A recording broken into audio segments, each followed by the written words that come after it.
So I think I can probably touch back on, it's a point that Walter brought up, which is that there is, contention about immigration. That's one of the, topics in the libertarian community. Now, I'm a little bit of an imposter because I'm actually not a libertarian, so sorry. Am I going? Yeah, you're gonna come up here, so you gotta get a little time because I'll have to give my little introductory speech, but yeah, come on up whenever you're ready. And so basically, that means, we're not gonna talk about all types of immigration, but we're gonna pick the kind of things that, I'll give you an example of two types, and we'll sort of maybe focus on those as we go through because they're easy to sort of see for people. In the US, and you guys probably saw this in the 2016 election, and now you see it with what's going on at the border, the two types of immigration, people notice, I would just call them as different types of really sort of large scale or mass immigration, or where there's so much immigration, either generally in the whole country, I need to get a little closer, all right, or in a specific sector. For instance, you go to the big tech industry in the US and it's, everybody is now, the 80% of the visas are going to people from India. There's hundreds of thousands of people coming every year. So it becomes a very visible thing, and then this gets discussed in politics. So we kind of get down to those. Now, immigration generally, I think everybody understands, and doesn't worry about lots of types of immigration. So you can love other cultures, you can, be concerned about refugees and that sort of stuff. So I just want to make it clear that we're really kind of focused on the impact of this really like large scale or mass immigration.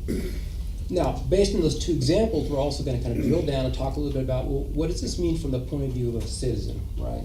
Not a guy who owns a company, not a lobbyist, corporate lobbyist, even though, this is how things work. But even as a libertarian, the starting point, it's interesting to talk about theories of private property and what if this or what if that, but the reality is, as far as I know, in every Western country, your only way of influencing immigration is to vote for somebody that you expect to represent you. You have to be at least a little informed on the issues.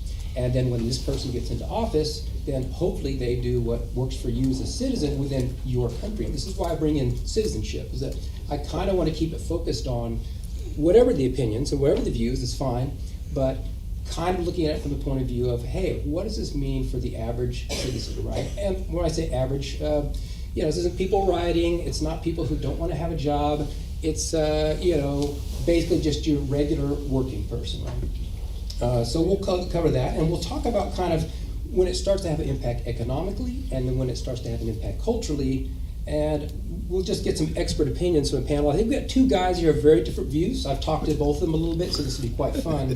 And we'll be looking at from their perspective, hey, is there anything wrong, or is this great already? Do they see issues or not? And, what would their solutions be, basically? So with that, we'll sort of get into this now. All right, so I think the first question I would have for you guys is, let's take the economic side of it, and I'll go first with kind of what I would call corporate immigration. Now, this may be a little different in Canada, but like Trump, for instance, in 2016, he brought these H-1B, and the reason is it's a new visa. When this visa came out, it was just 1990, it just grew and it grew and it grew and it grew, so that you now have millions of people who are in the tech industries, and if you go to any big tech company and you go to their headquarters and you walk in, you actually don't see that many Americans. They may be half or something, but it's really a lot of people. So people have gradually begun to notice this, and it's not just the border anymore, it's this type of immigration. They've done studies to show that basically there are more Americans going and getting STEM degrees than there are projected openings in the tech industry. And you can say, well, the tech industry grows, but it, like everything else, it grows at a certain rate. So it seems to be there are plenty of people, for instance, in America, I don't know the situation in Canada, to fill these jobs. But what happens is when we elect somebody, they either ignore this issue or they go in, and everybody knows, like Mark Zuckerberg has a lobbyist group called Forward.us. He's paying money, he's getting to the congressmen. I know people that have talked to these groups, and his goal is, to begin with, I just want to get cheaper people. I really don't care if there's qualified folks in the US. So it becomes like a form of mass immigration, in that if you're a guy that wants to get a middle-class American job, and you've already had manufacturing's been shipped off to China, where's all the job growth? All the job growth is in technology industry. You used to have it great. Well, now you have to compete more. That's fine, but it becomes such a mass thing that very few people will stay in this business after their 40s, right?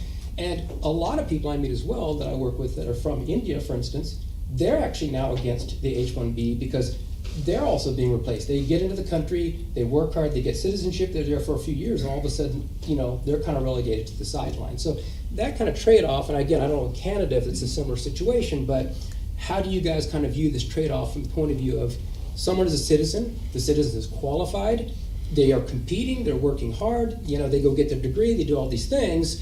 It's not that there aren't enough people, but Zuckerberg goes to the congressman or whoever, right, all these guys, and they bring in just hundreds of thousands of people per year, and you end up with a situation where the job market is, it's directly affected for a whole class of people. And I guess you guys can go, maybe John will take the first. Oh, yeah, oh, okay, yeah, you go first this time, and then next time you can be friendly and let Rick go first. Yeah, I mean, I think the mass immigration has been disastrous for the Western society. What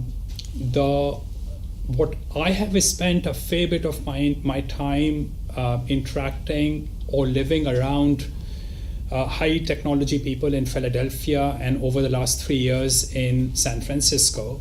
And what I have seen in the apartment buildings that I have lived in those two cities is that at least Indians tend to form their own tribal groups. There is a group of Punjabis, there are a group of Gujaratis, there's a group from the southern part of India, and they very likely also divide among themselves based on their castes. So I, of course, stay away from them, but the problem I see is that irrespective of how well paid they are, they have very likely brought in a tribal culture to the Western society.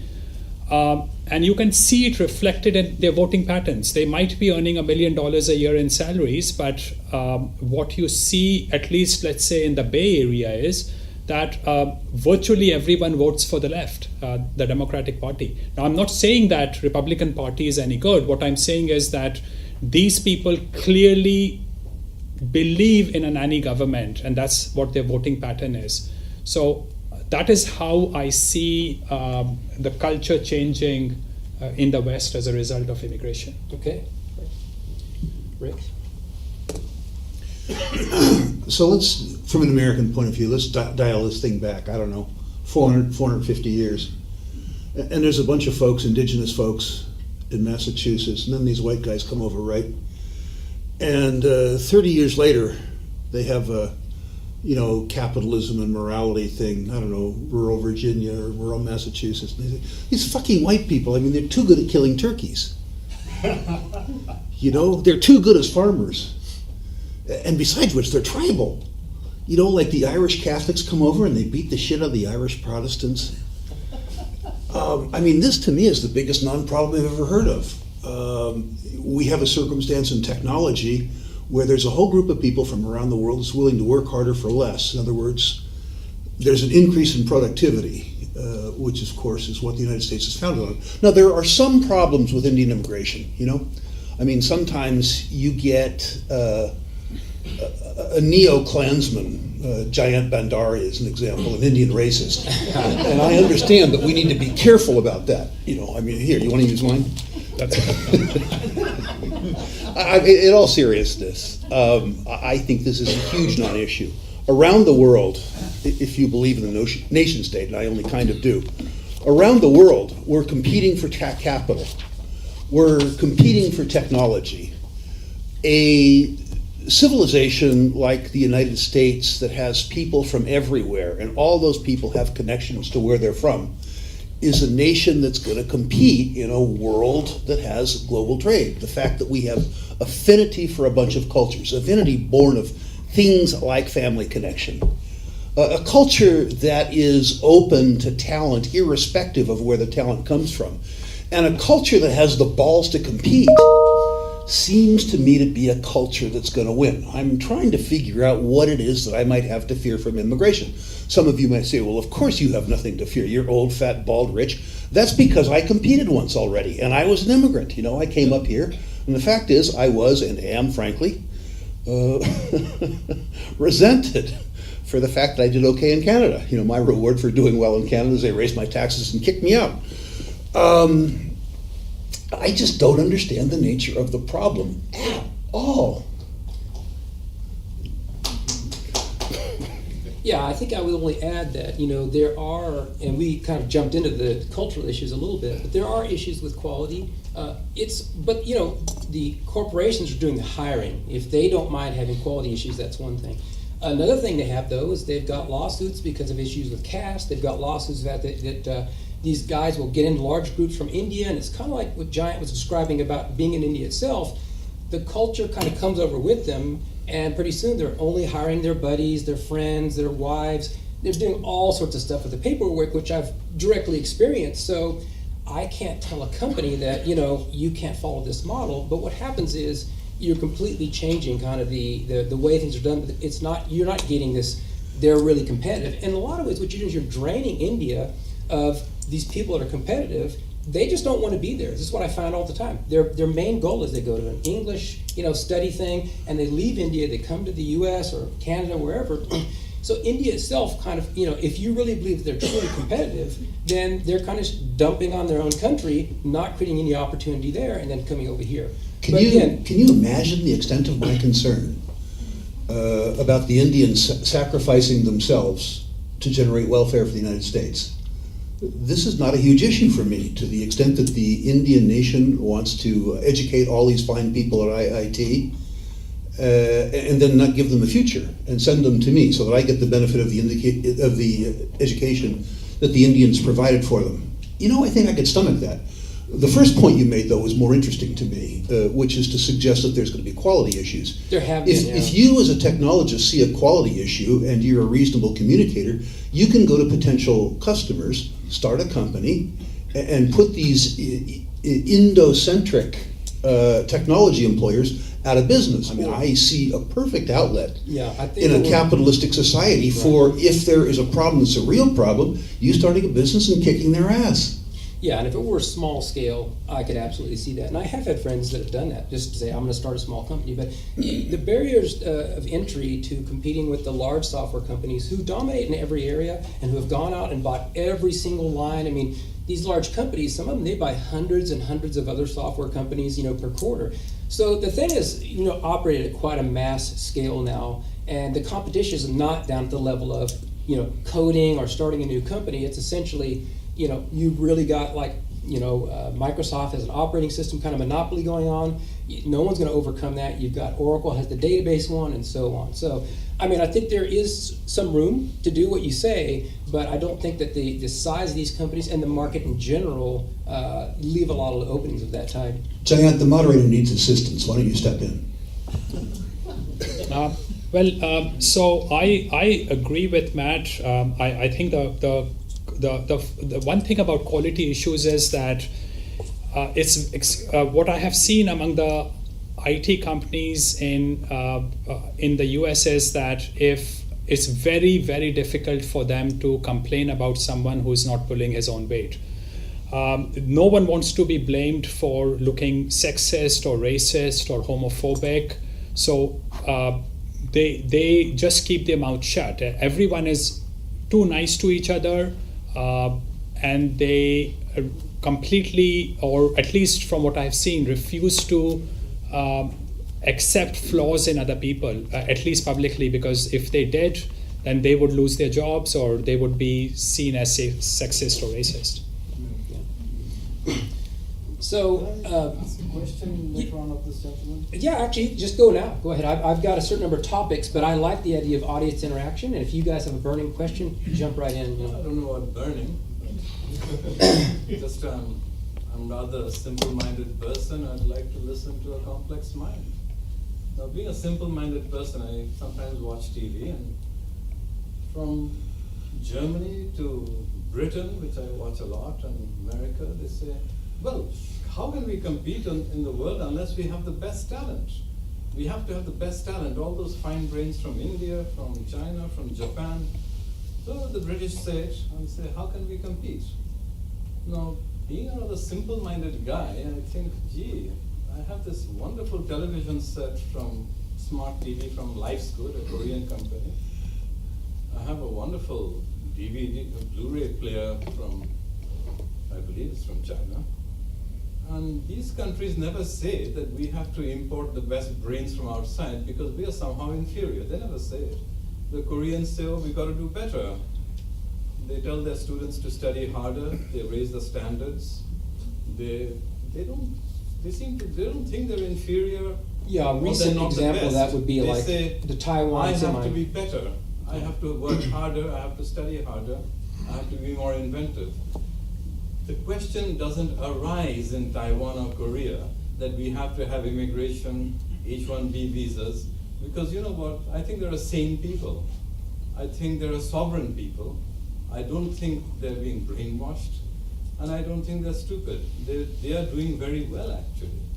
Yeah, and that, the So why example does you the bring up, question like, even arise that we need immigrant technologists?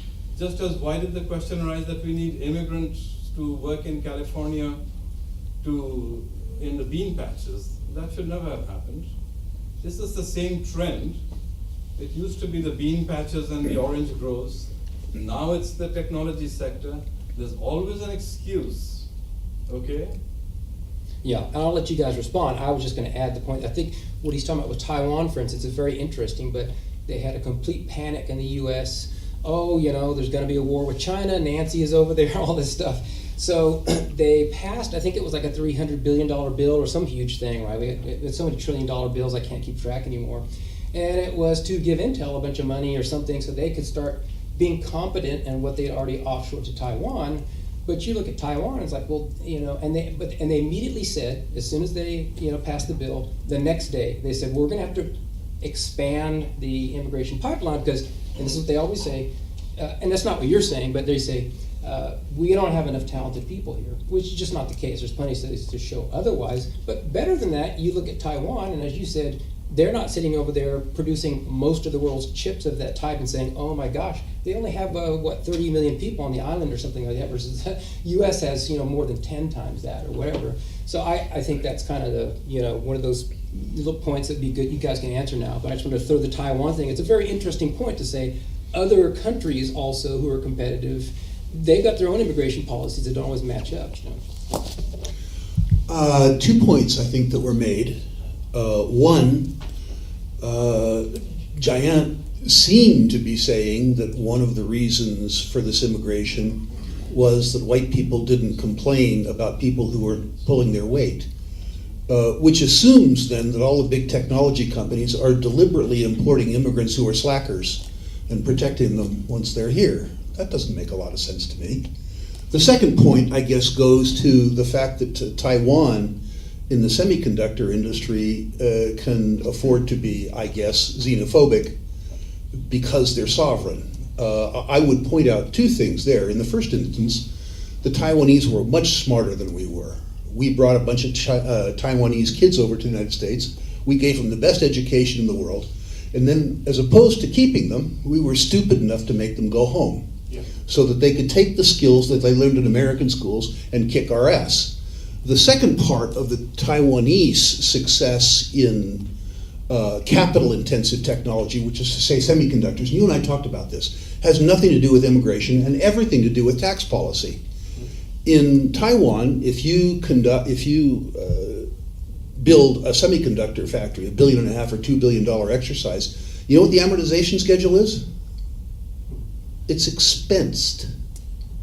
If you did the same thing in the United States, it would be amortized over 33 years, which is to say that a semiconductor business in Taiwan gets what is in effect $1.5 billion subsidy a year from the Taiwanese government. I'm not saying that this is good or this is bad, but I would suggest that the Taiwanese supremacy in technology, in semiconductor technology, has absolutely nothing whatsoever to do with the reward to xenophobia. And has everything to do with industrial policy and tax policy in Taiwan. Okay, sir, I asked the question. I note you did not answer my question. Try me then. I'm sorry. I'm simple-minded too. I'm so simple I don't even know how to turn my TV on. My question was a simple-minded one. I'm in. If sovereign countries like Taiwan and Korea can try for excellence and compete on their merits, why can't Americans, British, and other white countries? That's the first thing I said. Yep, I didn't okay. get an answer. Yep, I'm ready. Amortization is not the answer. Yes, it not is. relevant to it. It's just a matter of national will and whether people have been made to feel inferior. The second thing is a comment on something you said, xenophobic. Uh-huh. Now, that word phobia is a loaded poison pill. Phobia is sickness. Hydrophobia, agoraphobia, these are weaknesses and sicknesses. So when someone doesn't want to hand over their country, you intimidate them by saying, you have a phobia, you have a sickness. Well, there's xenophobia, there's also xenobumsucking. Now, you can choose to be a xenobumsucker, or you can choose to be solid. I I think reject your word. Actually, there was a guy who came up with the term for that. I think it was Scruton, and it was picked up by this politician in Holland as well. They call it oikophobia, and that is that instead of being interested in doing well for your home nation and building everything up, you kind of have this phobia about your own country and you're negative about it. So I'm not suggesting that's what it is, but I think that's what he's talking about. So there is a word for that, I'm so positive about my own country that I guess I'm expansive. I consider my own country, and this is by the way, this is the only sort of gathering in the world where I get to be described as woke. It's actually very amusing to me.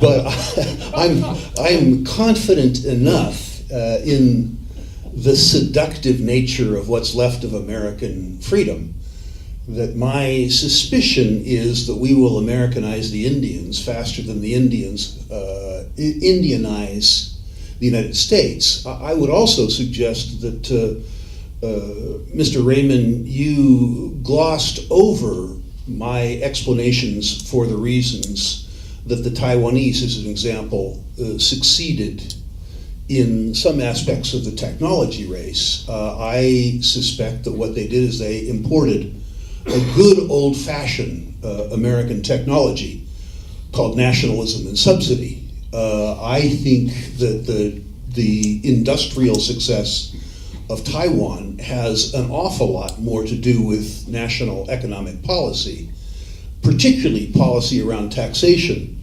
rather than, if you don't like the word xenophobia, then the nationalistic sense of either the Chinese or the Taiwanese people. I think the fact that you rejected my explanation is interesting, but I don't think it's relevant.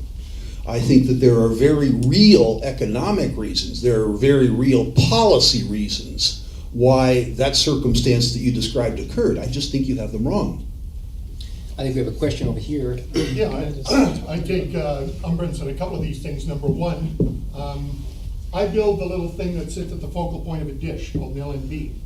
For 13 years in Vancouver, actually in White Rock, with 13 people, I built and invented and created that, competed globally, did $37 million in business with a 50% gross margin and 26% pre-tax margin, 13.5% net after tax, competing on a global basis. So there is a huge market. You're not going to be limited. You can find niches everywhere. My price point was $3,000 a unit, competing with people who are selling at $300 a unit.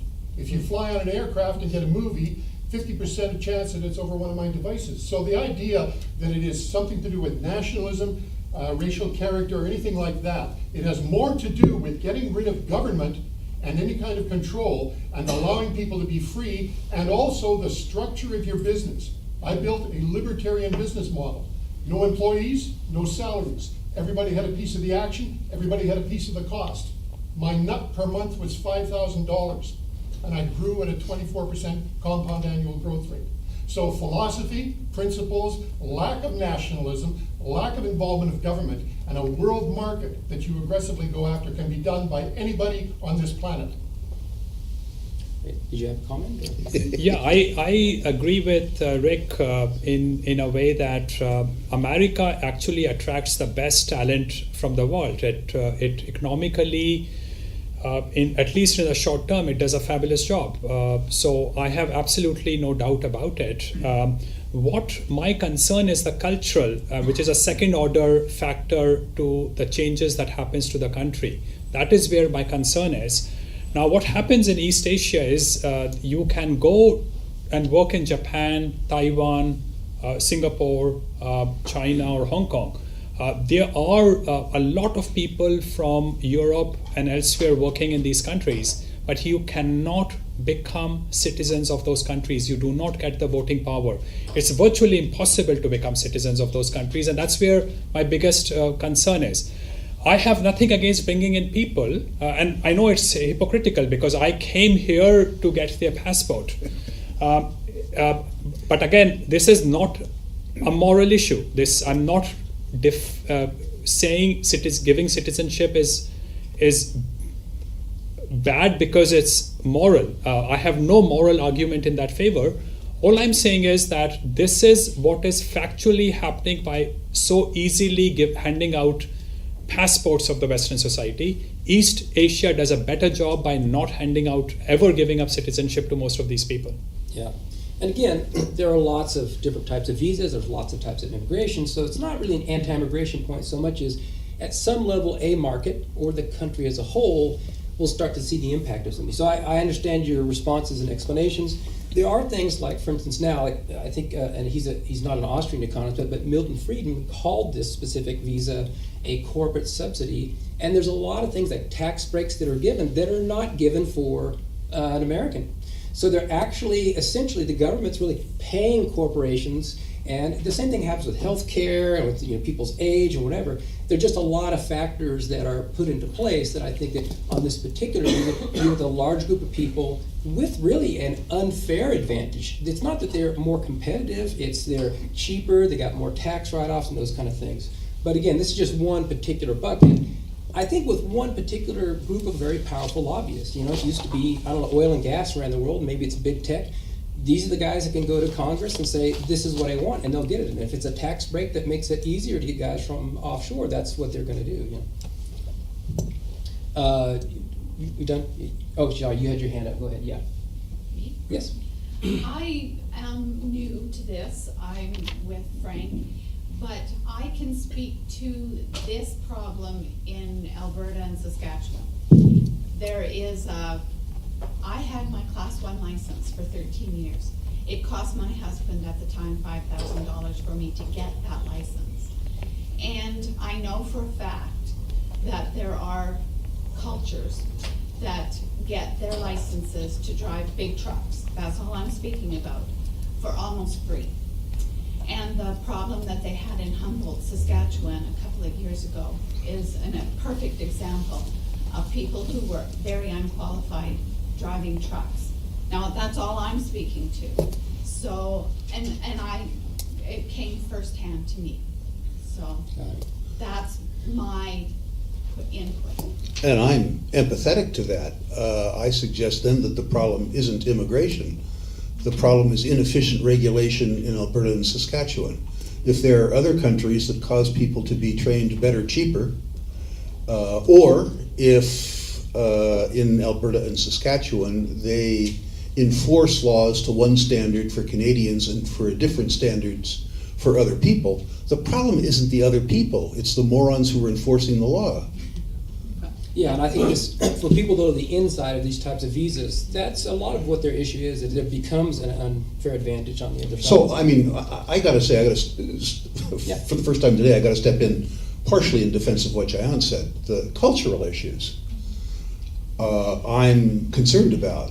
I don't think the maintenance of the good parts of what made the West should be surrendered. As an example,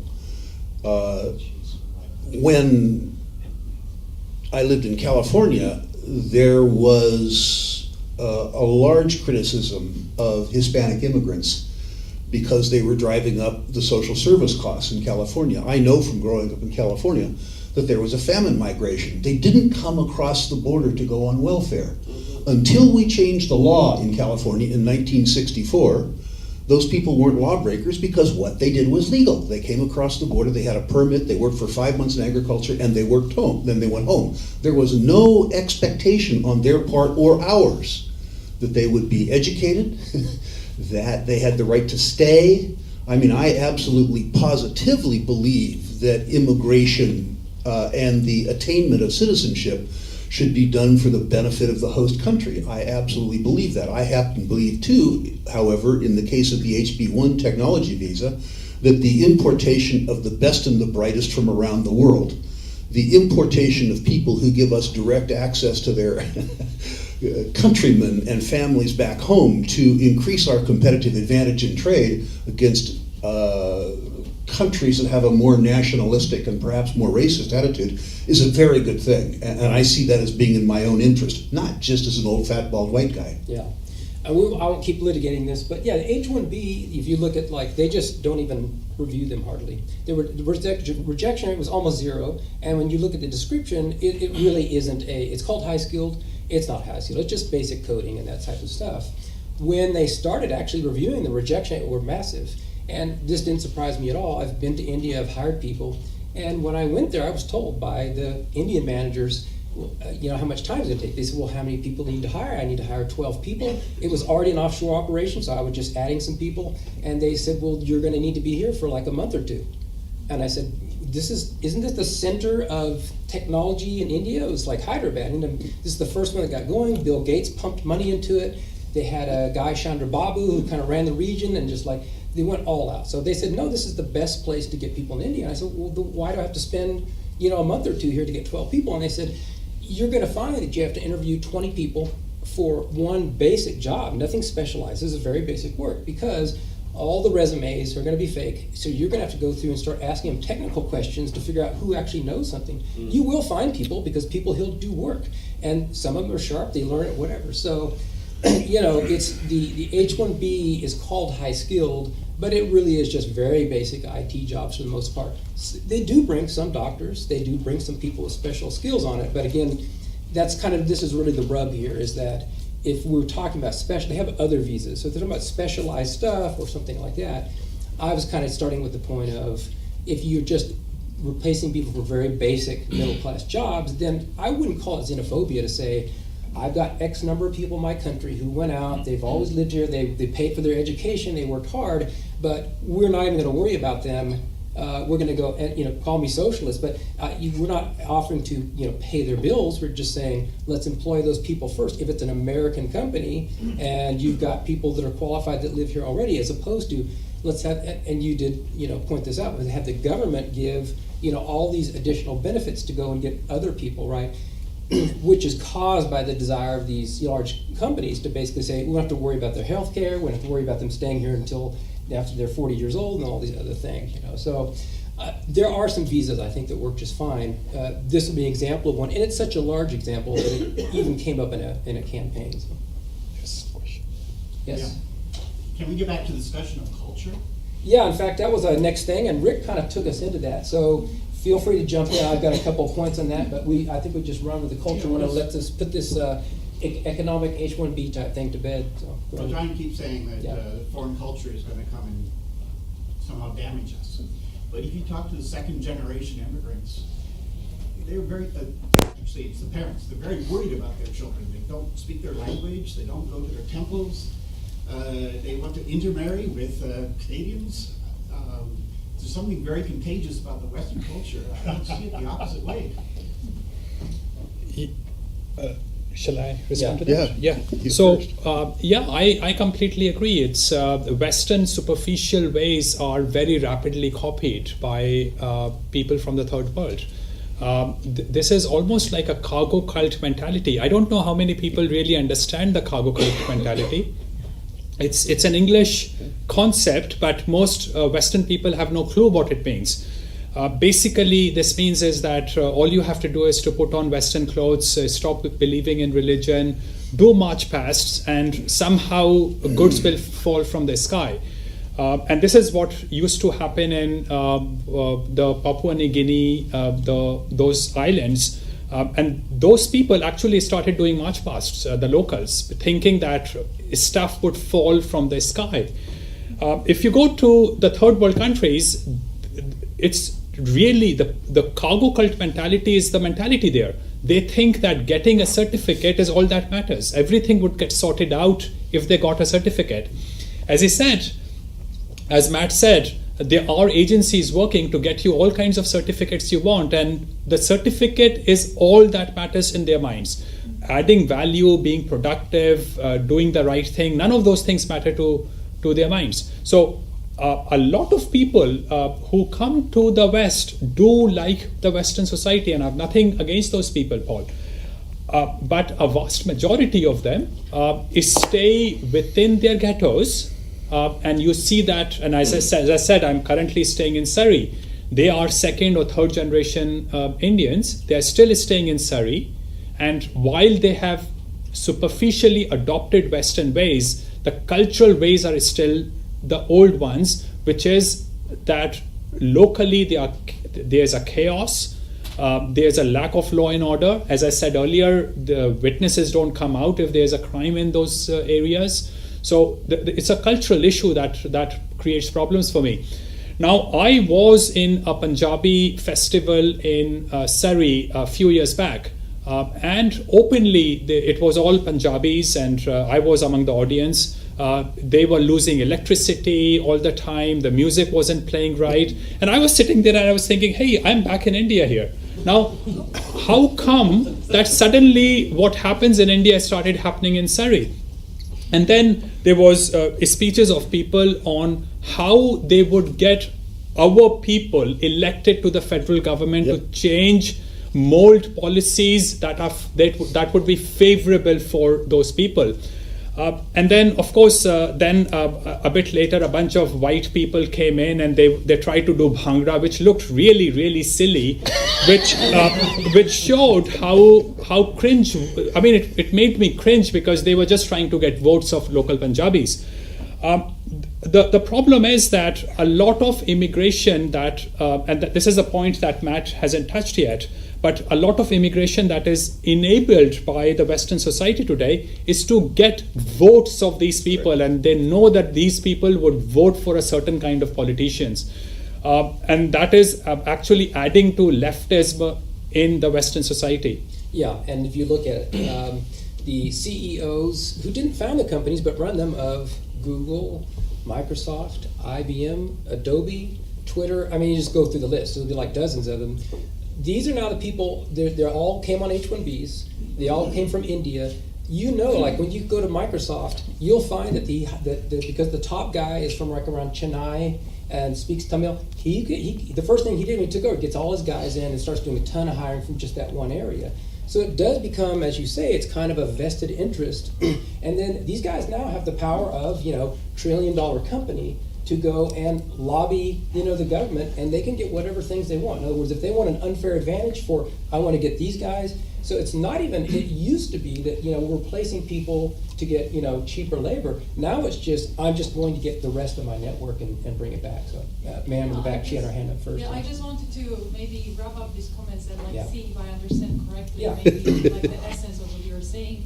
To me, it seems like what you're trying to say is that immigration in itself is not really bad or good, is that that self-loathing tendency, new cultural tendency that we are experiencing in the West through what you call wokeism, combined with immigration, is creating this self-reinforcing loop that might be deteriorating us instead of lifting us Yeah, up. I mean, I think we could settle this earlier economic discussion around, so there's some incentives created artificially by the government, right?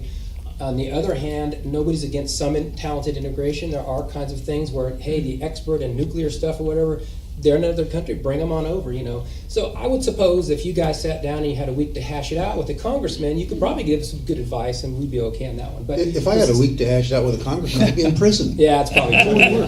But I think on the second point, we should kind of come to, and I was going to touch on this more with the overall large immigration, but I think you implied that, and so it's kind of just a question not of a particular visa, but just when you bring so many people, and this ties into the woke question is, how do you guys feel about, is there some base culture there that's part of, Canada or the US that you want to preserve, that if you bring large enough numbers of people over and you start encouraging, hey, the locals are all bad people, and we've rewritten the history books, and you guys should feel like that you're victims, and these people are like, they're horrible, whatever it is, right?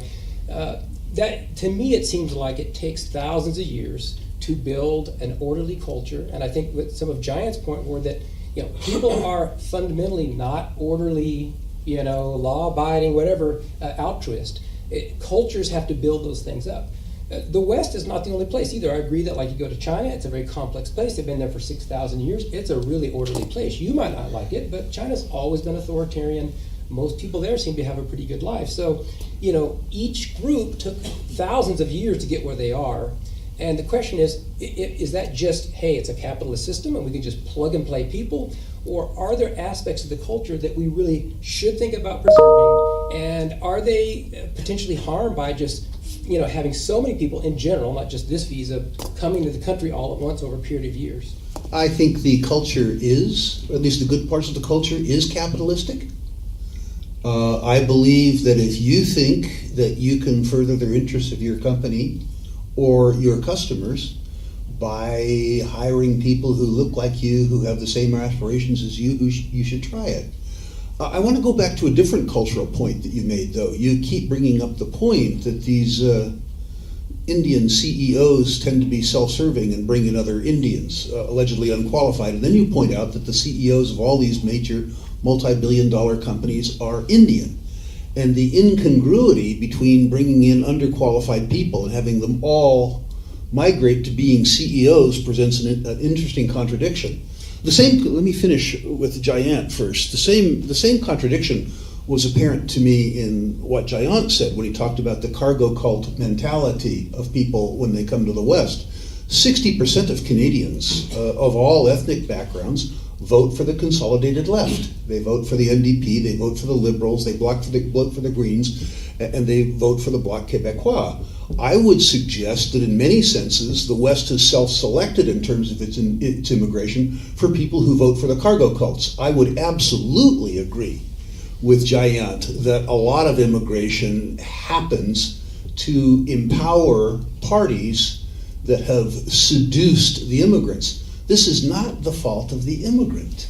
Yeah, I wouldn't blame the immigrants. As far as this idea of talent, yeah. What happened is, if you were in the industry as long as I have, the most talented people came first. They plumbed that, and then essentially they just kept going. And they're not underqualified. They can get the job done. The quality, though, is always justified as, oh, these are more qualified people. They're usually less qualified. The institutions they go to don't even rank in the top 100. So what it is that the nominal description of the visa, and then how that visa is used, the talent brought up, they don't match up. So you have don't rank in the top 100? No. Have you looked at the top 100 graduating class at any American university? Tried to find a white guy that isn't from Eastern Europe? Yeah, there's people from all over come to the U.S., but there's also still Americans going to American university, and they do graduate. The point is you're suggesting that these immigrants are somehow less qualified than Americans. Yeah, they talk about IITs, that's their top institutes. They Right. brag about all the time. Those aren't even in the top 100, not even of engineering skills. They even narrow it down. I'm just speaking to the top 100 in American engineering schools. That's not where they get most of them. You're making a different point. I'm suggesting to you that the idea that American companies deliberately recruit underqualified immigrants in order to discriminate against Americans is silly. No, it's not underqualified. We have a visa, and the visa is based on we need to get more people with a certain high set of skills because we don't have in the U.S. And then there's two things that are true. One, we don't need to get more people, we have them in the U.S. The second one is, if you look at the description of the visa, and then you look at the people who are coming in, they're underqualified with respect to the law itself. And when they started actually reviewing them in the last administration, the rejection rates just went through the roof because of what they actually said, you're going to have to now follow the law, basically. So it's different to say that you're unnecessarily bringing people in whose qualifications don't match the legal cause you set up than to say they're just generally unqualified. I would say they're less qualified than Americans we put in the job. That doesn't make them unqualified. It just means that it's unnecessary. Okay, so now we'll go to the back. I just have a question for Rick.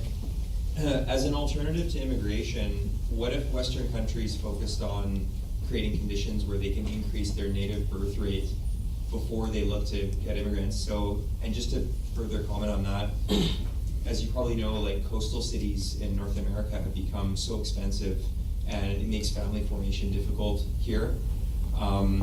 Just can you comment on that? Like, what about that as an alternative to immigration, Rick? Just increasing our native birth rate. How about as a supplement?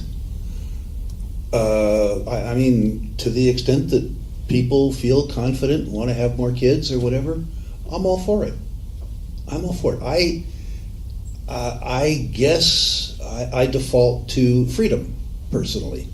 I believe that customers should have the right to choose goods that they believe fulfill their needs. I believe that companies should have the right to choose customers who pay them for what they provide. I believe that employees within their skill set should have the ability to access employment where they can generate utility, and I believe that employers should have the right to hire employees who they believe will increase their ability to service their customers better, without respect to very much else. Go ahead. In respect of you're bringing in people and worrying about their qualifications, how can a dumb Canuck in White Rock sell to the American military, large companies like Boeing and General Dynamics, beating out American competitors? It was because of the quality of the product. We strove to be excellent, and American companies didn't measure up, regardless of where their workers came from. So the free market can settle this argument very quickly. You either are the best at what you do and you get a customer, or you don't. Yeah, and I just wanted to clarify one thing with you, Rick. So when I was talking about the fact that it's taken such a long time to put together an orderly, capitalist culture with common law, I mean, it's not just, I guess I don't personally see that we can reduce what the West is about to just capitalism, or that people can determine how they live their lives, or that we can say that the legal system is reducible to capitalism. There are a lot of things that took a long time to build. Are you suggesting that really just capitalism by itself is a holistic philosophy that takes care of all aspects of life? And that's why I asked the question, is there something else there that you think is worth preserving, or no? I think true capitalism, which is not crony capitalism or fascism, is in fact the bedrock of success in the West.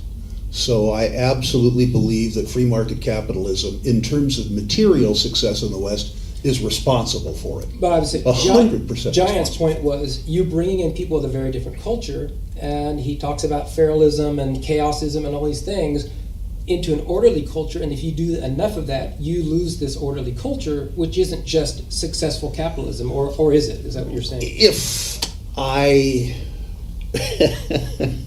Listen, is that a fair question? No, yeah, it's absolutely a fair question. There's nobody in the world more unelectable than me that I can think of. But if you assume that somehow,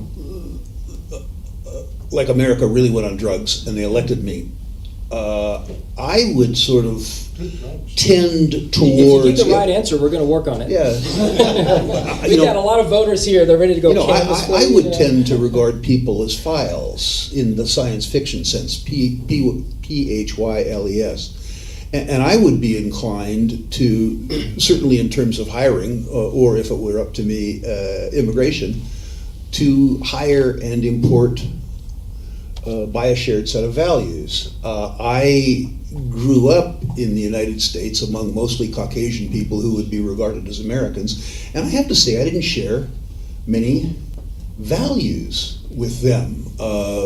Certainly the values going back to that great American hero Franklin Delano Roosevelt, who decided to pack the court and get rid of most of the bedrocks of American free enterprise.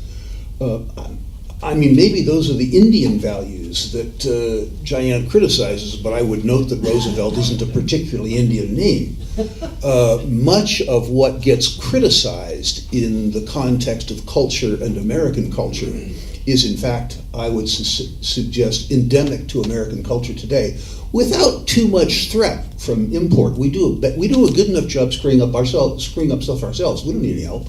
Yeah, and I think that's part of the point of the wokeism and these other things is however you look at this, we have this whole other challenge with where the culture is going. So, but the way you describe it is almost like, well, then why do we even need the concept of citizenship or nations or anything else? Here, here. remove the borders, remove citizenship, and people would just go wherever they want. So I guess that's sort of where you're heading. I guess if the problem with many people who attack immigration is the disposition of social service, I think the problem is social service, not immigration. Yeah. All right, question back? Yeah, so Rick just alluded to open borders, and I live in central New Mexico. I speak Spanish. I have hired Mexicans to work on my farm, plus or minus 25 years. I don't ask if they're legal or illegal. They've come up to work. But something has changed over the last 5 years, and especially over the last 2 years. And that is an open border and mass migration, completely unvetted. And how many Breaking Bad, Better Call Saul fans? Okay, I live in that neighborhood. Yeah. And in the last 2 years, we have had 2 major multi-organizational raids where people were hauled out of neighbors' houses for smuggling. There has been an increase in violence, in drugs, in cartel crime. So why are these people coming? They're coming because they get government benefits. Yeah. They're coming for sanctuary cities where they are not going to be arrested. And the big problem is they are non-citizens, but they can get driver's license in New Mexico, which means they can vote. Yeah. I don't have any answers to this, Yeah, and that's other than, from my point of Yeah. view, we need to protect our borders under the guise of the U.S. Constitution. That's what our military is for. And we need to finish the border wall. I am perfectly How we doing? comfortable with Hispanic culture and people that come to work, but it's out of control. Yeah, yeah. And I don't even view it as attacking immigration. I view it as, because there's lots of immigration I'm fine with, is that again, when it starts to reach sort of a mass point, but I do understand what you're saying. That is that even then you feel like let's have an open side. Now this is kind of a different problem. I would think from your guys' perspective. Now we're not talking about companies and competition. It's We're really just totally talking about masses of people rolling on over the border. And it's true. And I saved my. It's not again. I'm sorry. It's not Austrian school. But I saved my second quote from Friedman. Turns out on this one as well, which was I think he made some comment that you cannot have both open borders, right, and all these open benefits for everybody because you're just Agreed. Yeah, it just becomes a huge magnet, and that's a. I didn't bring that one up earlier on because I don't know that there's a similar situation in Canada, but yeah, in the U.S. it's a really big deal, and it's going to drive a lot of the elections. And go ahead. You're from Arizona, right? So I you, am. you know and all not about only these am I things. from Arizona, I've been representing people illegally coming to the United States for almost 30 years now. And not only that, I've been representing those guys in the cartels as well, in federal court, all for 30 years. It's Saul's new identity. Yeah. Done, so we I take get whatever to talk questions to they them have. in attorney-client meetings all the time. The guys in federal court normally aren't even the drug users, right? These are businessmen. Right. And if you want to hurt them, you got to legalize drugs. Until you legalize drugs, they're going to keep making money by bringing stuff over. And my point here in all of this discussion, the reason we're out of focus is we're not focusing on the one thing that matters, which is aggression. If we got rid of aggression, that solves our cartel problem. It solves our cultural problem. You can come to the United States, but you have no right to vote your way of life on me. You have no right to live at the expense of other people. So if you got rid of just the aggression, what are we left with? We're left with people who come here who want to work. And if they have skills and businesses want to hire them, then they'll hire them. If not, they can go pound sand. There's no reason to come here unless you can make a living. And so again, I keep saying the same thing to all of you. We should stop making the focus so wide. These are all the same problems. We got to be against aggression. If we're against aggression, all of these things go away. People can come, and they can't vote their way of lives on us. And just one little tweak to something Rick said, capitalism is what arises naturally when you get rid of aggression. That's what we're left with. It's not capitalism that drives the engine, it's the lack of aggression that drives the engine. And it's not that FDR packed the court. FDR did not pack the court. FDR threatened to pack the court. Okay, fair and enough. the court changed how it did business. In 1937, if you want to see the worst case ever decided in the history of the United States, it's West Coast Hotel versus Parish. That's the case where the Supreme Court decided to let people vote their way of lives on other people. They stopped protecting private property. If we went back to where everything wasn't subject to a vote, right? We were a republic again, a constitutional republic, not an unfettered democracy where everything was up for a vote. We wouldn't have to worry about Jayant's concerns, because people who came here, they could live however they wanted, but they don't get to vote their way of life on us, which is a problem, right? So we got to fix all of this stuff with one swoop. We just got to be against aggression. You don't get to vote your way there. You don't get a corporation to do it. You don't get to do it on your own. Let's just be against aggression. But I think if you and live get where he freedom. does, and what she's pointing out is first, they're all coming over the border freely. And so you can't control whether they're going to be aggressive or, the cartels are absolutely going to 100%. be They aggressive. should keep the bad And the guys second up. part is states like California are trying to pass laws. They're already passing laws that allow them to have a driver's license, vote. So pretty soon they're going to be, and not that they're including the census, so it's kind of, But when they're voting on things that affect my life, they shouldn't get to vote on those things. right. They But should there's get the to. operational. You can't just tell them that and expect There it should to be happen. very little that's up Yeah. for a vote. You're now going to be They trying should to not fix vote it. unless they have a U.S. citizenship. Right. Agreed. right. Yes, agreed. Yeah. I know we got a couple more questions. We're about to run out of time, so let's take whoever's got their hand up, and then we'll wrap. Go ahead, back there. Yeah, I was just going to comment that I've been to a few libertarian events where they talk about the immigration question, and it seems like they always get caught up in, to my mind, this imaginary concept that it's a market-driven problem. Yeah. That all these companies are just like beside themselves looking for workers, and they're really going above and beyond to fish these guys out of foreign countries. And the mass immigration problem is also a political problem. It's not a market problem. And it's more evidence for that. Libertarians live in kind of a fake world. Rick, you mentioned white corp software. Like, can you imagine what would actually happen if you tried to start that company today in California, like a software engineering firm, and you only hired white people? Like, you'd go to jail, right? It's de facto illegal. So it's a political problem, not a market problem. The libertarians run around pretending like it's some sort of market friction thing. And then you have this giant debate that never really gets to the bottom of it. Yeah, I see. I think the principles that I hear sound good, but then you got to operationalize it and start from where you are. I mean, right now you've got, government controls immigration. They tell you what to do. You have to vote people in. You've got lobbyists. So it's whatever your solution is. You start with the principle, but then it's a hard road to do anything from there. So we got a hand over here, I think. Oh, go ahead. Anybody else I that? can make a last Okay. Let somebody else. Okay. Well, there was in the Bible, there's a story of Esau. He was when there were supposedly very few humans on earth, and he had patrimony. Maybe 1/4 of the earth was going to be his. But they kept him hungry, his relatives, and they were saying, this pottage, these vegetables are cooking, just wait 5 minutes. And he got really hungry, which they meant to. And they said, well, you know what, we'll give it to you right now if you just give up your patrimony. And for a mess of pottage, as they say, for a mess of pottage, he gave up his patrimony.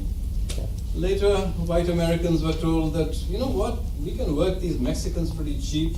You'll get an economic advantage. Of course, they weren't told it's a temporary advantage. It's just for a few months, a few years. You'll get cheaper vegetables. And the end result is that for cheaper vegetables, they gave up California. California will never be white again. And their way of life will never be the same again. This gentleman was talking about culture. Why does that matter? What is... Well, gee, why does it matter? I don't think you'll persuade a Japanese guy to give up Japan. But you can always No, that's persuade a good too. brainwashed white guy to give up his country, his land, his society, and his the existence of his race. You can always do that. Why does it give up the existence of our race to have other people working next to us, living next to us, And who are different eventually- colors? Who Hey, cares? guys, It's already Oh, happening. Well, why do we care about that? Oh, don't worry about it. Just surrender and let it go. Anyway, Okay. I'm going to answer your question. We got another guy who wants to answer- cut in back here. Let's let do me that answer just to his make it question. interesting. Let's go ahead, yeah. Well, I was just gonna say, shouldn't be immigration, like, some people are open border, like Paul Gates, but he thinks that's the libertarian viewpoint, but I think the other viewpoint is, there's property rights, and we own property in Canada and the US, but then there's also jointly owned property, which just covers the whole country. And so therefore, the people, the government of each country that are voted in through the democracy, they should decide on how much immigration is allowed and from what countries and what criteria to allow them in. Because I think there's legitimate concerns that there's gonna be increase in crime when millions of people are flying in from the southern border, they're unvetted and there's terrorists and stuff. And so there's concerns of increased crime, increased possibility of diseases, and also perhaps an increase in a deterioration of life. Yeah, it was the because one most place you people didn't will have to be hope- vaccinated in the US during the COVID crisis. Border, you're free. Everybody else, locked down. Yeah, and then there's also the worry that the new people are gonna be more leftist inclined, which Yeah. is gonna create a deterioration in prosperity, because that's the rest of the world is less prosperous than North America. Right, it's gonna level itself off, so, Yeah, okay. so if we import people from those countries, we may be able to drag down, there's a concern of that. Right, absolutely. All right, let's wrap there. I think we're a little over time. So first, Jayant, thanks for letting me have this panel. Thank you guys for participating. Well done. And Rick, thanks for joining us. That was great.